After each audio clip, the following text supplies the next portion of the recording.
어린 자녀를 키우는 부모들의 가장 큰 행복을 느낄 때가 어느 때라고 생각합니까? 어떤 부모는 아마도 좋은 성적을 맞이해서 좋은 성적표를 가지고 왔을 때 행복해할 수가 있습니다. 어떤 부모는 아마도 부모의 말에 잘 순종하는 자녀들을 보면서 행복감을 느낄 때도 있을 것입니다. 그러나 여러분, 영국 런던 타임즈에서 조사한 바가 있습니다. 부모가 가장 큰 행복을 느낄 때가 어느 때냐라고 했을 때 거기에는 이렇게 나왔습니다. 부모가 아이를 목욕을 시킨 다음에 아이의 해맑은 눈동자를 바라볼 때 부모는 큰 행복감을 느낀다는 말을 했습니다. 봄꽃도 아름답습니다. 밤의 별도 아름답습니다. 그러나 어린아이의 해맑은 눈빛, 그것을 따라올 수가 없는 것이죠. 그 안에 하나님의 형상이 들어있고 그 안에 영원한 생명이 담겨져 있기 때문입니다. 우리는 해맑은 어린아이를 보면서 희망을 보고 미래를 보고 꿈을 갖습니다. 어느 게 주일학교에 그의 표가 이렇게 지었더라고요. 꿈땅, 다시 말해 꿈이 자라는 땅이라 하는 의미로 이렇게 한 해의 표를 지었습니다. 여러분, 내 아이가 내일의 훌륭한 주역이 되기를 간절히 소망하는 것이 부모들의 소망이라고 생각을 합니다. 부모 가운데 내 아이가 이 다음에 건달이 되기를 바라는 사람은 없을 것입니다. 한결같이 훌륭하고 복된 삶을 살아가는 자녀가 되기를 부모는 모두 다 소원하고 있는 것입니다. 그렇습니다. 자식의 기쁨은 부모의 기쁨이 되지요. 자식의 눈물이 부모의 눈물이 됩니다. 그래서 어떤 때 자식이 잘못됐을 때 부모가 해초리를 때리고 그 아이 눈에서 눈물이 떨어질 때 부모도 함께 우는 엄마도 있습니다. 자식의 성공이 부모의 성공이고 너무나 소중하고 귀한 내 자식이기 때문에 내 자신보다 더 소중하게 생각하는 것이 자녀들입니다. 오죽하면 그런 말 있지 않습니까? 눈에 넣어도 아프지 않겠다는 표현을 하고 있습니다. 그러나 어떻습니까? 그런 소중한 자식이요, 내 생명과 맞바꾸어도 아깝지 않은 자식이지만 부모가 자식에게 무엇을 다 해줄 수 있는 것은 아닙니다. 자식의 인생을 부모가 대신해 줄 수가 없지요. 자식의 아픔을 부모가 대신할 수가 없지. 자식이 병들어 아플 때 부모가 어찌 대신 아파해 줄 수가 있겠습니까? 곁에서 눈물 지으며 마음으로는 아파해 줘도 그의 오늘의 아픔을 나눌 수는 없지 않습니까?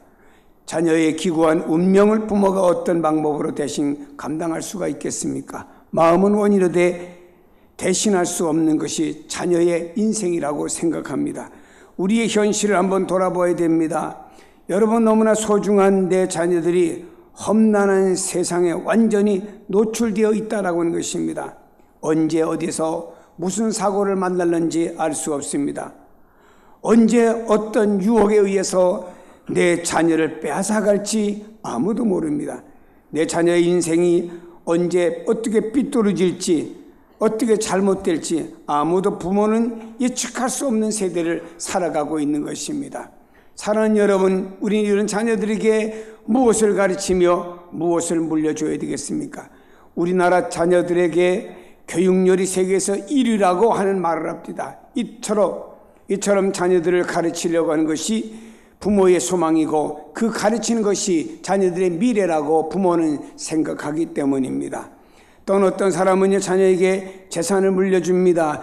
이것으로 미래를 잘 살아주기를 바라서 유산을 상속해 줍니다마는 자녀에 대해 와서 그 유산 때문에 서로 자녀들끼리도 법정 시시비가 벌어지는 것이 있습니다. 여러분, 우리 자녀에게 가르치고 교육, 재산, 많은 것을 물려주는 것이 좋으리라고 생각하는지는 모르지만 그러나 우리가 한 가지 중요한 것을 잊어버려서는 안 됩니다. 여러분, 그것은 내 자녀의 인생은 내가 책임지는 것이 아니고 하나님께서 책임져 주신다고 하는 것을 알아야 됩니다. 저들의 생사화복이 주님의 손에 이루어졌다는 사실을 결코 부모가 잊어버려서는 안 됩니다. 그렇기 때문에 부모가 자녀에게 물려줄 가장 귀중하고 좋은 유산이 무엇이냐? 따라합시다. 믿음의 유산. 이것을 잊어버리지 마시기를 바랍니다.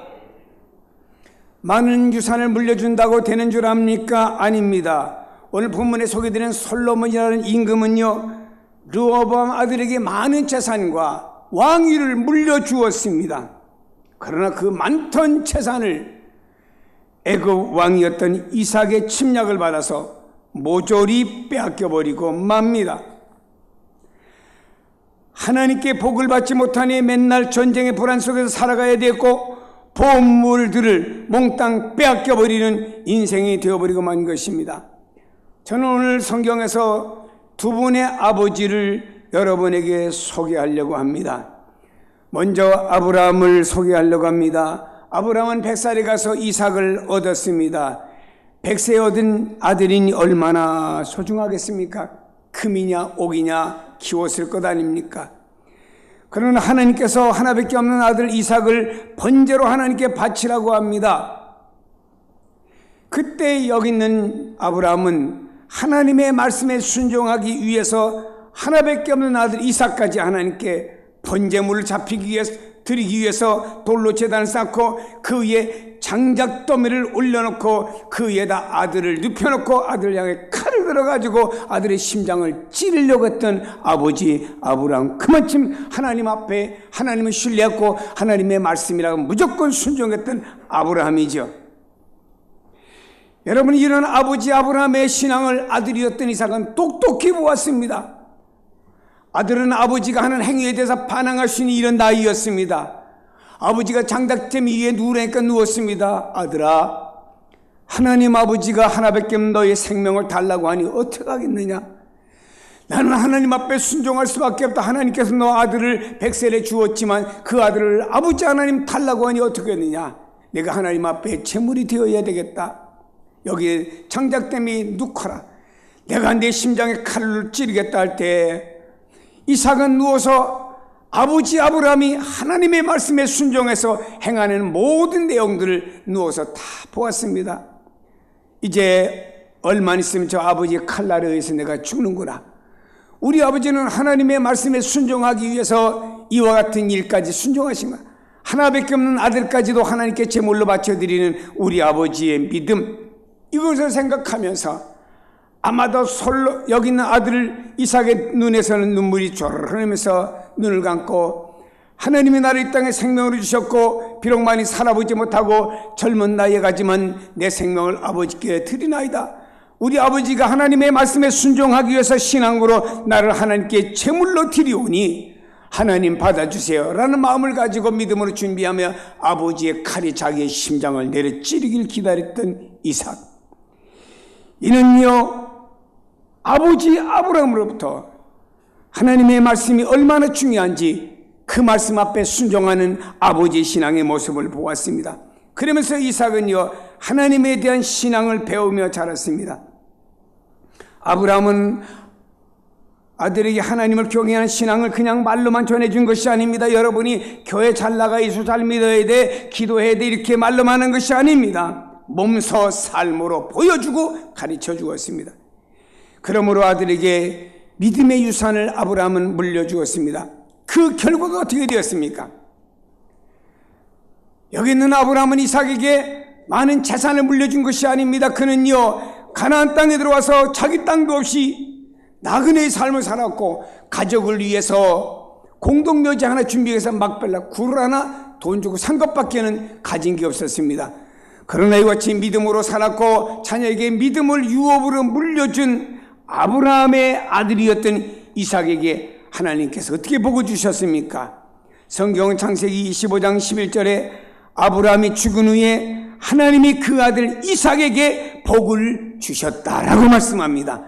또한 창세기 26장 12절에 보니까 이삭이 그 땅에서 농사하여 그 해에 100배나 얻었고 여호와께서 복을 주심으로 그 사람이 창대하고 왕성하여 마침내 거부가 되었다고 성경은 말합니다. 이삭은 농사해보지 않았습니다. 그러나 그 땅에서 농사 지었더니 하나님께서 그의 100배 수확뿐만 아니고 하나님이 복을 주셔서 창대하고 왕성하는 거부가 되었다고 말씀하고 있습니다. 여러분, 아브라함은 솔로몬처럼 많은 재물과 왕위를 물려주지 못했습니다. 딱 한 가지 아들 이삭에게 믿음의 유산을 물려준 것입니다. 아브라함은 아주 지혜로운 사람이었습니다. 아들에게 고기를 잡아주지 않았습니다. 고기를 잡는 방법을 가르쳐 주었죠. 인생을 복되게 사는 방법이 여호와께 있음을 알려주었습니다. 아들에게 믿음을 물려줌으로 말미암아 그 믿음으로 하나님께 복을 누리며 승리하는 삶을 살도록 만들어준 아버지였다라고 하는 것입니다. 그 아버지의 신앙이 아들대에 가서는 엄청난 축복의 열매를 맺혀지게 된 것입니다. 또 다음 두 번째 인물 본문에 소개합니다. 솔로몬은 초창기에 창조 이래로 전무후무한 전성기를 누렸던 사람이었습니다. 솔로몬이 하나님께서 지혜를 주었습니다. 그 누구도 솔로몬의 지혜를 전무후무하게 따라갈 수 없을 만큼 엄청나게 지혜로운 왕이었습니다. 주변의 국가에 있는 모든 귀족들과 나라의 왕들이 말입니다. 솔로몬의 지혜로운 판단력을 얻기 위해서 다 보물단지 싸가지고 왔습니다. 솔로몬은요, 부귀와 영화도 구하지 않고 하나님 앞에 지혜를 구하였더니 구하지 아니하는 부귀와 영화와 나라의 안정과 평안과 든든히 서강까지 덤으로 다 주셨던 거예요. 근데 여러분, 이런 솔로몬이 노년에 부패하기 시작했습니다. 우리가 한때 신앙생활 잘못한 사람 어디 있겠습니까? 한때는 다 예수 잘 믿었고 기도 많이 했고 뜨거운 신앙의 체험들을 다 누렸을 것입니다. 중요한 것은 이것이 왜 지속이 안 되냐고 하는 것이에요. 환경 때문에, 사람 때문에, 감정 때문에, 무엇 때문에 좋아요? 이유가 있겠죠. 솔로몬은 노년에 가서 부패했습니다. 4절에 보니 이렇게 말합니다. 솔로몬이 나이가 많을 때 그의 여인들이 그의 마음을 돌려 다른 신을 따르게 하였으므로 왕의 마음이 그의 아버지 다윗의 마음과 같지 아니하여 그의 하나님 여호와 앞에 온전하지 못하였으니 9절에 말씀합니다. 솔로몬의 마음을 돌려 이스라엘 하나님 여호와를 떠남으로 여호와께서 그에게 진노하신다.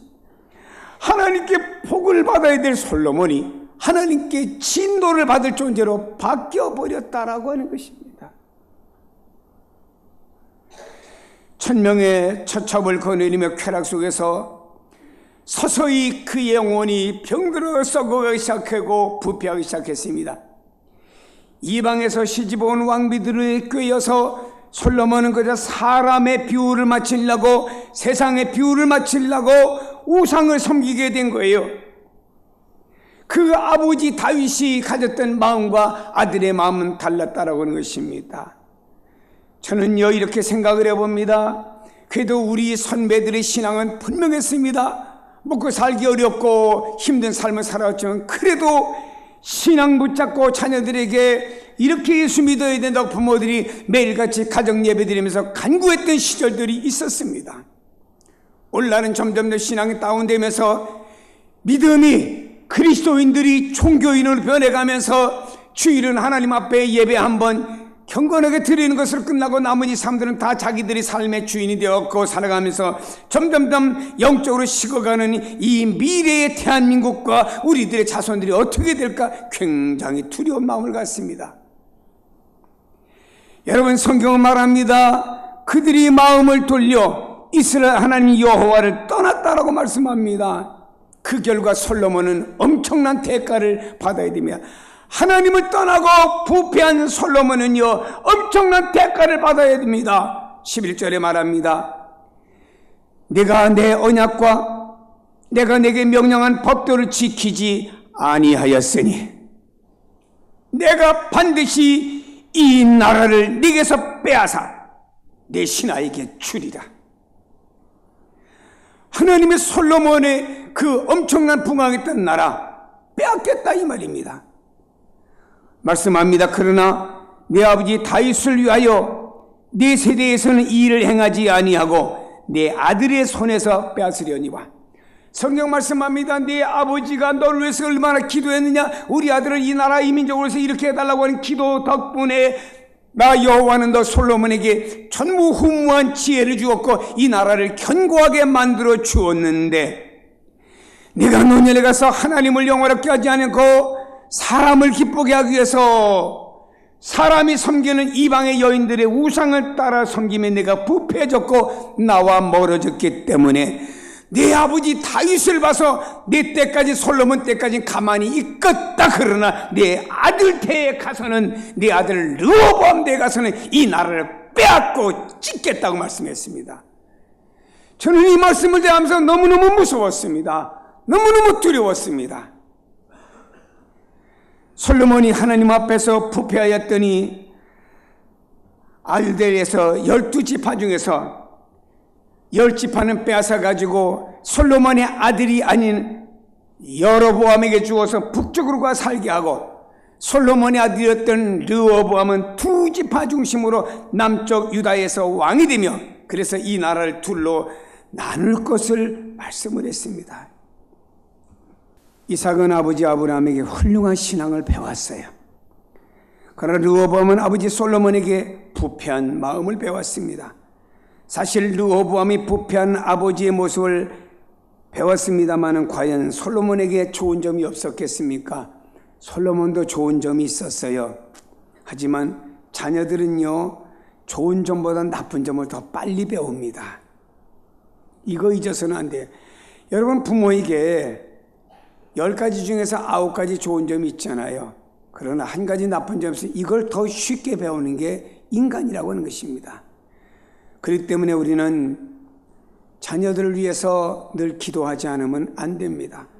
학교 보내놓고 기도하고 출근시켜놓고 기도하고 항상 자녀들 위해 부모가 기도해야 됩니다. 또한 부모의 좋은 점을 배우며 자라게 해달라고 부모가 기도해야 될 것이고요. 주님이여 이 아이들이 세상에 나쁜 것 바라보고 본받지 않고 세상에 좋은 것들을 바라보며 꿈을 키우는 이런 자녀가 되게 해달라고 기도해야 될 것이고요. 세상의 부정적인 시각으로 보지 않고 긍정적인 시각으로 아름다운 것을 보며 자라는 아이가 되달라고 부모가 하나님 앞에 기도해야 됩니다. 사랑하는 여러분, 여호와 하나님을 훌륭하게 섬기는 부모가 되세요. 그는 우리 자녀들은 믿음을 배우게 될 것입니다. 그 믿음으로 그 자녀들이 복을 누리게 되는 거예요. 성경에 보면요, 이스라엘 백성들이 하나님 앞에 기도할 때 뭐라고 기도합니까? 아브라함의 하나님, 이삭의 하나님, 야곱의 하나님이라 이 말입니다. 그것은요, 아브라함에 가졌던 믿음이 이삭에게, 이삭의 믿음이 야곱에게 왔다 이 말입니다. 부모의 믿음이 자자손손 내려가는 건 매우 중요한 것입니다.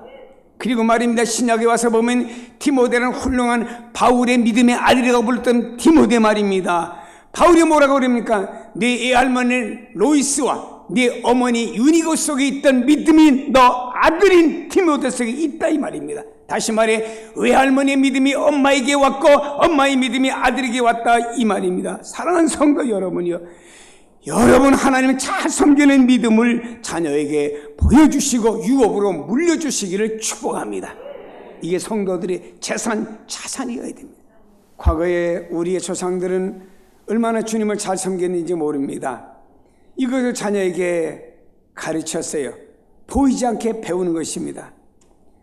그리고 여러분, 사랑을 실천하는 삶을 보여줘야 됩니다. 우리 자녀들을 교육하고 가르치는 일에 우리 힘쓰는 부모가 되어줘야 되는데 다른 것이 아닙니다. 이런 믿음의 삶에서 나오는 우리 엄마는 기도하는 엄마야. 우리 엄마가 기도하기 때문에 내가 험한 세상 살았는데 염려 없어 배우요. 우리 엄마 기도가 있어. 반면에 어떤 아이들은 뭐래요?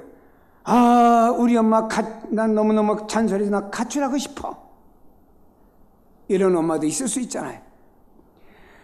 우리 엄마는 하나님 앞에 하나님밖에 몰라. 그래서 하나님 앞에는 아멘이야 아멘이야. 불만 같지만 보이지 않게 그 아이 속에 배우는 것이죠.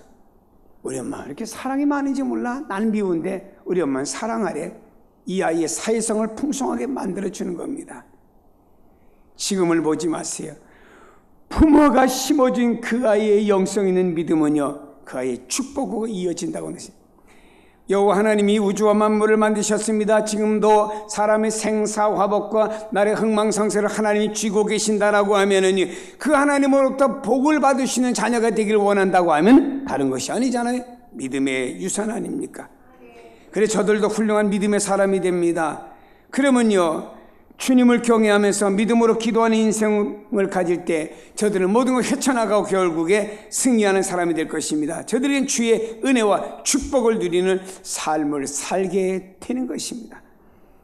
사랑하는 여러분, 자녀들에게 재산을 물려주고 집을 물려주고 또 자녀들에게 좋은 지식을 물려주고 유명한 대학을 물려주고 좋은 결혼의 관계를 물려주는 것도 좋습니다. 그러나 그것보다 더 중요한 것은 믿음을 물려주는 겁니다. 다른 건 몰라도 믿음은 용납지 마세요.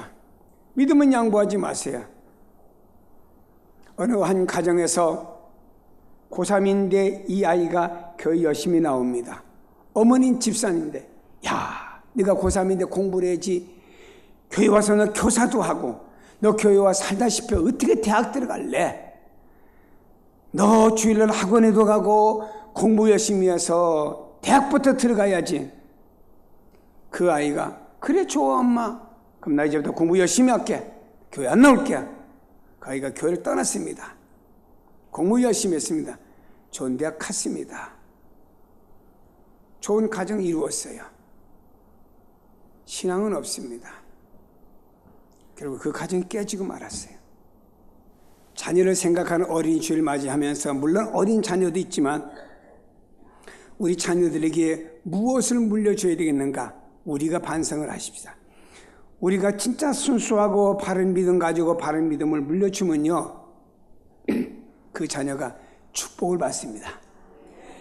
이삭은 가나안 땅에 들어와서 아버지에게 물려받은 땅이 없었습니다. 그러나 그 땅에 아버지께 물려받은 딱 한 가지 믿음 가지고 그 땅에 살게 되었는데 하나님은요, 그에게 농사도 잘 되게 하시고 양과 소가 떼를 누리게 하시고 그를 치는 노복들이 많게 하여 주시고 왕성하고 창대하여 거부가 되게 해주셨고 사막에다 우물을 파는 건 쉽지 않은데 이삭이 우물을 파는 것마다 하나님이 물이 나오게 해주셨어요. 이삭은 말입니다, 수맥천공가도 아닙니다. 그러나 믿음으로 하나님 이곳에 우물을 팔면 주실 것이라는 믿음을 가지고 팔 때 물이 어디든지 나오겠습니다. 물론 블레셋 사람 빼앗으면 양보하고 이래가면서 물이 나왔습니다. 그러나 여러분, 부패하고 타락하고 우상을 섬겼던 솔로몬 아버지로부터는 어마어마한 재산과 나라의 왕위를 물려받았던 르호보암은 아버지께 물려받은 재산을 5년 만에 다 빼앗겨버리고 아버지에게 물려받은 나라는 두동강 나서 3분의 1은 북쪽으로 빼앗겨버리고 3분의 1 땅에 왕이 되는 이런 비참한 처지가 된 것 아닙니까? 복은 하나님 주신 거예요. 역사는 하나님 손에 달려있으면 그들에게 물려줄 것은 신앙입니다. 어떻게든지 여러분 예수 믿게 하고 신앙의 유산을 물려주어야 됩니다. 시골에 사는 어떤 부모님들인데 자녀를 많이 낳았더라고요. 근데 예수 믿는 자녀도 있고 안 믿는 자녀가 있으니까 어머니가 그 어머니 좀 대단하더라고요. 교회 안 나갈래? 나한테 1년에 2번도 오지 마라. 나갈게요. 올 때마다 너는 6개월 동안 나갔다는 그게 주보 좀 이렇게 매일까지 모아가지고 와라. 그 아들이 간증하는데 주일날은 교회 안 나가고 월날 직장 출근하다 그게 주보 하나씩 모아가지고 갖다 한번 드렸대. 나중에 가책이 되더래요. 내가 이래서는 안 되는데 이거 거짓말인데, 아니 사기를 쳐도 다른 데 사기를 쳐야지 신앙적인 거 사기 쳐도 되겠냐고 회개하고 그 다음에 교회 나갔다 합니다. 여러분, 그 어머니의 그 강직한 신앙이 결국엔 자녀들을 신앙의 길로 이끄는 결과가 되었다라고 하는 것입니다. 성도 여러분요, 믿음의 유산을 물려주는 성도가 되기를 주의 이름으로 축복합니다.